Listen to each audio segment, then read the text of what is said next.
Welcome back, Short Kings. This is going to be a follow-up video to the one that just exploded called Why 90% of Gamers Never Finish Games, Analysis, Paralysis, the Choice Paradox, and 12 Proven Solutions. So I've spent the entire weekend responding to your comment, and there were a lot of comments. So today we're going to go over your comments because a lot of you had a lot of things to say. Some of you had some breakthrough moments after watching this video, and some of you wanted to share what worked for you. So let's briefly recap all the solutions and strategies that were learned from the video. First, we have last chance to play. This is very specific to people who are on PlayStation Plus Extra. Number 2 was organize your options. This is where we talked about the Eisenhower matrix. So if you're on PC and you own every single game, this isn't going to really apply to you because there's no urgency to anything that you own. And number 3 was keep it fresh. So this is variety. So just a small recap, there's a story game, a pick up and play game, and a multiplayer game. The last one is the games you play with your friends. It could be online co-op or local co-op. Okay, and number 4 was platinums, whether to get them or not. This one's controversial. It's a bit of a double-edged sword because as the 18th century philosopher said, real freedom is committing to something and living fully within that choice. So when you get that platinum trophy, that means you are living fully in that choice. It's not a bad thing. What we're talking about here is getting the platinum just because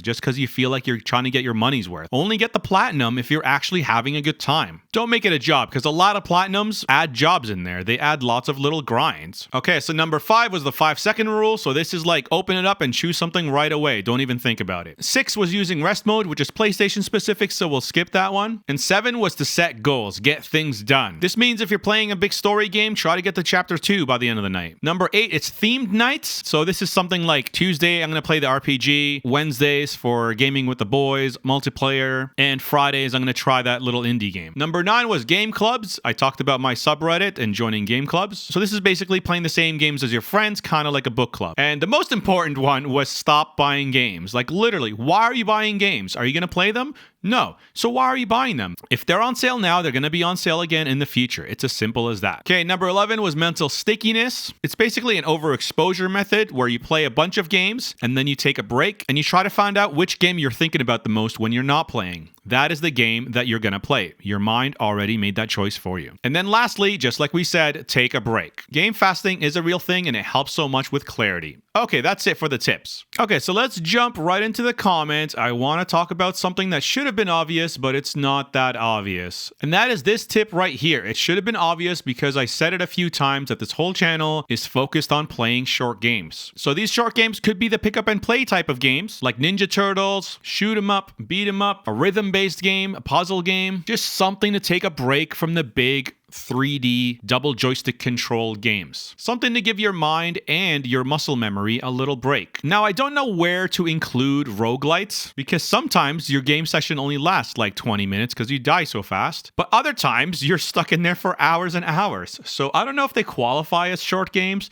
even like deck builders, those kind of games, like Slay the Spire or Inscription. Those games are great for short gaming sessions, but chances are you're not going to play them for short gaming sessions. You're going to get addicted to them and be stuck in those games for a long time. Also, games like Dead Cells or Enter the Gungeon. Okay, so let's go through your comment and find some gold hidden nuggets. All right, first we have Baka 2K26. Okay, he says, a tip for people who have this issue finishing their playthroughs who play anything with FOMO, subs, or daily quests, just don't do it. Anything that is timed in any way, whether it's grinds or dailies, just stop it. You will immediately see that you have so much more time and energy for actually playing something you want to play. So in essence, Baka realized that these were chores, and he's absolutely right. So once you free yourself from that, it can be very liberating. Great start, Baka 2K26. CCAT609, and his solution was just to simply buying physical movies and games. So he did that 2 years ago. He said, as stupid as it may sound, the fact that he had to get up and change the disc to change the game or movie was enough of a chore to make him not do it again. Just like when we were kids. Perfect. As you see from all these comments, you're going to start to see that we had the answer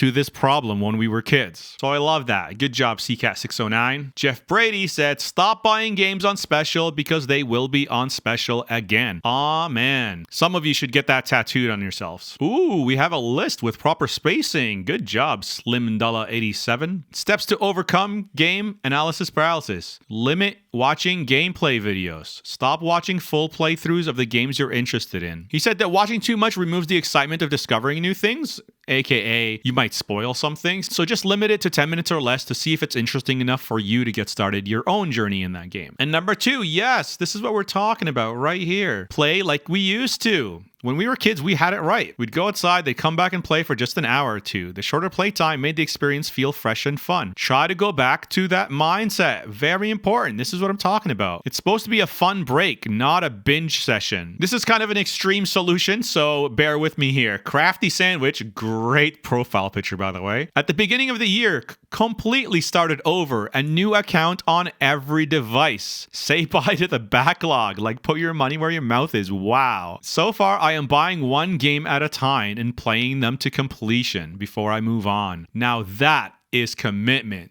All right, we've got Live O Dead Rock. I've stopped worrying about it. I just pick a game and get fully involved in it. Perfect. Just pick 5 games and stick to them. Slowly but surely getting through my backlog and enjoying it. All right, we have Little Ninja XYBA. Alt. I'm assuming that's an Xbox name. If you own, let's say, 10 physically games on a bookshelf, you can easily see all of them and you purchase them regularly and not on a subscription with a million other games. Just having something physical, you have more of a bond with them. Yes, this is the way of the ancestors. This is how we used to play. Sorry if I'm skipping some of your comments. I'm trying to get the ones that are clear solutions that other people can benefit from. All right, no excuses here. We got Mr. Excuses. My rule is 3 games on backlog and then 1 new game. It's worked so far this year. This one kind of strikes a chord with his channel. So we got Time Lord Victrix saying, I've completed a lot more games in the last 2 years because I started this thing where I have to get at least 1 achievement a day. Interesting. And just through that, I've completed a lot of smaller games that I would have otherwise not even given the light of day. This is very true. This is something similar to what I've been doing. Because for this channel, I'm focusing on short games on PlayStation Plus Extra. I'm trying to play a lot of short games. Now, these games can be anywhere from 2 hours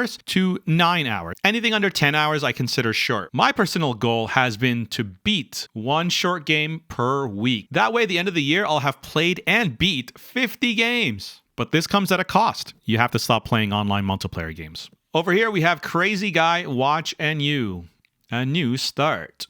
Okay, this is similar to that keep it fresh tip with variety. So instead of keeping it fresh game-wise, Crazy Guy here keeps it fresh with how he plays it. So number 1 on the PC, number 2 on the Steam Deck mobile, and number 3 on Steam Deck on the TV. So that's pretty interesting. It kind of depends like where you're sitting. That's a great twist on the variety tip, Crazy Guy. Okay, this one was one of my favorite tips. It's very out of the left field here. Okay, we have Rinku Hero. I just want to read this for you guys because it got no likes. I'm learning a second language, Spanish. My native language is English. Good job. The one thing I've found helps me finally get through my backlog is using games as a tool to learn Spanish. What? I've never heard of anyone doing that. I set my language settings to Spanish, and then any game that has a Spanish translation becomes a new way to have fun. And you get to learn at the same time. I know some people love to play podcast games and just listen to a podcast and play their like boring, grindy open world game, but this is a whole new level. This works because it makes games not feel like a waste of time or that I'm not being productive when playing them. This is genius. This deserves its own video. He transformed gaming into a productive hobby that helps him learn a useful skill. And the chore of learning a new language becomes more fun. Wow, this works great for text-heavy games. Lots of readings, like RPGs. I love this so much. Now, I was telling him a story about how I talked to a Japanese girl after playing like months and months of the Yakuza series, and she was like, wow, your Japanese accent is really good. I'm like, oh, thanks. I've been playing a lot of games recently set in Tokyo. And she's like, while your accent is good, your tonality is like a gangster from the street, like a very tough guy. It's not very friendly.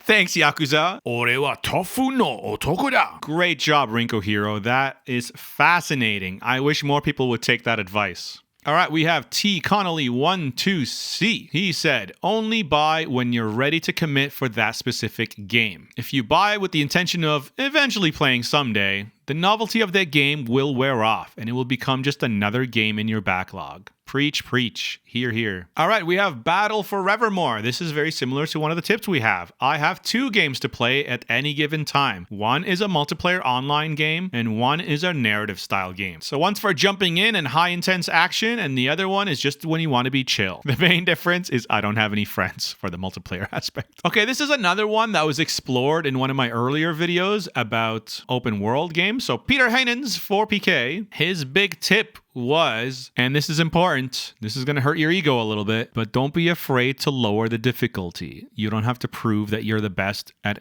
every game. In fact, no one cares. No one cares that you beat it on hard, okay? Nobody cares. Unless you're going for the platinum and they demand that you beat it on hard mode, go for it if you're a completionist. But for me and many others, that's just a waste of time. I understand get good, noob was a huge insult when we were younger, but that's because we had all the time in the world. So if you're really good at a video game because you've spent thousands more hours than the guy who's playing casually, it's not the flex that you think it is. In fact, the last game, you got beat by a 12-year-old. Because 12-year-olds will always have more time than you. So those were some of the solutions from the comments. Thanks so much for that. They were really entertaining. So I think if we had to sum up the video in one sentence, it's basically this. The less choices you have, the less stress you're going to have. The easier it's going to be to play that game. The more distractions there is, the harder it is going to be to get started. All right, sorry for the cheap plug, but it's not a cheap plug because this is part of the solution. One of the solutions said, join a game club so you could play games as a community. Let's rewind. Do you guys know how a book club works? Because I know a lot of guys don't join book clubs. Ask your girlfriend. Or mom.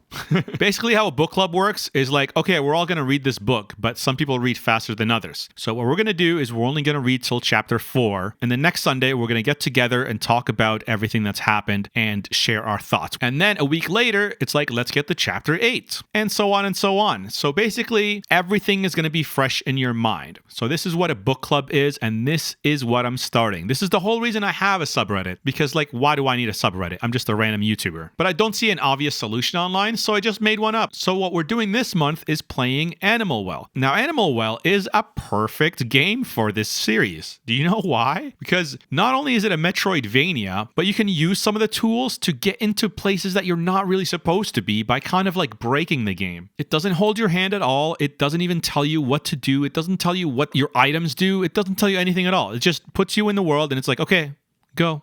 Figure it out yourself. So by doing it as a book club, we're basically sticking to a predetermined path. It's not how you're supposed to play the game, but I want you to experience the game like I experienced it. And the way I experienced it is how the game became so magical for me. You could skip this part if you don't care about Animal Well, but we're going to talk about it real quick. Okay, so it's basically a Metroidvania platformer. And what that means is it's a huge map and most of it is locked until you get the right tools. It's a pretty short game and there are 4 bosses with 4 flames that you have to get in 4 quadrants of the map. So everyone that plays it is going to go in a different direction. We're not all going to have the exact same experience. So to keep everyone focused and on the same page, what I want you to do is to get the bubble wand first. So once you get the bubble wand first, you'll be like, oh, this is what this game is about. Because before that, you kind of feel underpowered a little bit. So once you get this, I can go anywhere in any level. Anyway, that's all I wanted to say about Animal Well. If you want to join the book club, join our subreddit, which is Olive Ocelot. That's it. All right, back to the channel. Before I move on, I had a few questions about my channel. There's 1,000 extra of you coming from just this weekend, and you're probably kind of lost. Now, if you see my recent videos, it's all last chance to play, PS4 controller, PS5 controller. It's very PlayStation focused and specifically PlayStation Plus Extra focused. So if you're coming here from PC, these videos are not going to strike a chord with you. So I'm going to recommend right here what videos you should watch. So number 1 video you should watch is this one right here. Especially after watching the analysis paralysis video, this one is going to help you a lot. 8 tips for wasting less time in open world games. That one, it doesn't matter what console you're playing on, you're going to get some value out of it. If you don't know where to start with short games, this is a great little series over here. We have 55 short games. So if you don't know what short games are and you want to be exposed to a lot of them, watch this video. So this one is sort of an update. This is great games under 4 hours. And this is going to make you learn to love gaming again. And then this one right here is more of a video essay. This isn't recommendations. This is similar to the analysis paralysis video. It's why you should play short games on PS Plus Extra. This is talking about having like a healthier mindset and stuff like that. And the premise is if you only have 1,000 hours a year, are you going to play 10 games at 100 each? Or are you going to play 200 games at 5 hours each? Or maybe a mix of both. So that's it for my channel as far as videos that PC players will get value out of. So let's end the video by reading more of my favorite comments. Okay, I'm just laughing because my girlfriend was reading these and she honestly thought I just made up like 1,000 accounts to write comments about myself. She didn't believe that other people found my video helpful. So thank you guys so much for writing all these like really nice words. The following comments made me laugh, so I hope you enjoy them too. Happy to be one of the 10% that finished this video. The old adage of watching a video about analysis paralysis to avoid making a decision. Wow, WTF, the beginning of this video describes me. I scroll games and then I just go to bed. Called out. Look at this jokester here. I put this video on my watch later list. Video backlog? I'll get to it eventually, I'm sure. Funny guy we got. I was just deciding what to play and instead got bored and started to watch Netflix. And then this video pops up. How? They are watching you. We are watching you. Bro, I'm like 5'10", I swear. How dare you? Okay, so anyone who's new to the channel, you guys are all called Short Kings because we love playing short games that don't waste our time. It has nothing to do with your height. You could be a big, lanky, tall boy, but you're still a short king when you come here. Back to the video, one final thing. So over here, if you press on the description, it has all the chapters so you can skip right to them. Let's talk about this Humble Bundle thing very quick. So these sales expire in 2 days. So if you click on this, you'll see that there's only 1 day and 23 hours left. There's less than 2 days. And look what happened. Oh, you guys are too late, I think. We have run out of Steam keys for Outer Wilds, but more are on their way. As soon as we receive more Steam keys, we will add them to your download page. So I know for a fact that none of you from my video made that purchase. So this is how good of a sale it is. I hate to be like hawking this or whatever, but this is how you know it's a good deal. But again, do not buy this. Do not even use my link if you're not going to play this, okay? Only buy these games in the description if you're looking for something to play and you don't know what to play. Like many people said, only buy a game if you intend to play it that day. So let's explain this really quick, okay? This is called the Humble Choice. The Humble Choice this month is honestly, I want to say not that great, even though I'm kind of trying to sell it. I just played Zao. I platinumed Zao. I love it, but you're probably going to be distracted with Prince of Persia this month instead. But how it works is you get 12 months and every month they drop a few games and you could download all of them. Like they have a bunch of games here. Ooh, Wild Hearts. I heard that one's a really good one, but I haven't played it yet, so I can't recommend it. So again, you get new games every month. You get access to trials and coupons, and you get to skip a month, unlike PS Plus. And the last bundle is the Humble Heroines. So these are all games where you get to play as a girl. Now, the cool thing about this isn't Humble Choice. You don't need a subscription. You can just press these buttons and pay whatever you want for these 7 games. Okay, $12. But again, bad advice coming from a video telling you that you shouldn't buy games. Again, what I like about Humble Bundle is this right here. You can decide where your money goes. You can decide to give more to publishers, or you get to decide to give more to charities, and you get to pick what charity you want to give to. So for me personally, I would definitely spend $12 just for Control Ultimate Edition. I definitely got my money's worth. I played that game for many, many hours, so I definitely got my $12 worth. As for these other games, I played and beat Beyond Two Souls, but that was a very long time ago. And I don't know too much about these other games. Anyway, so that's what happens when you click on here. You get all these games for as little as $12. So I know I didn't really explain it in the video. I was just like, look in the links below. So hopefully that kind of clears up some of that. And again, PlayStation Bros, these games are for PC only, okay? These games are not PlayStation games. So this is only for the people who came here from outside our little niche group, PC players. I know you guys can relate to this video more than any other. That's why I included this affiliate link in here. But my favorite game of all time is Outer Wilds. So if you haven't played that, this is your chance. Okay, that concludes the video. It was a really weird one because it's a video just talking about the last video. So sorry if the quality of video is gone downhill since the last video. I just wanted to address a lot of the comments from that video. So long story short, join our subreddit and play Animal Well. That's your homework for the next week. Until next time, be a friend, and I'll see you again.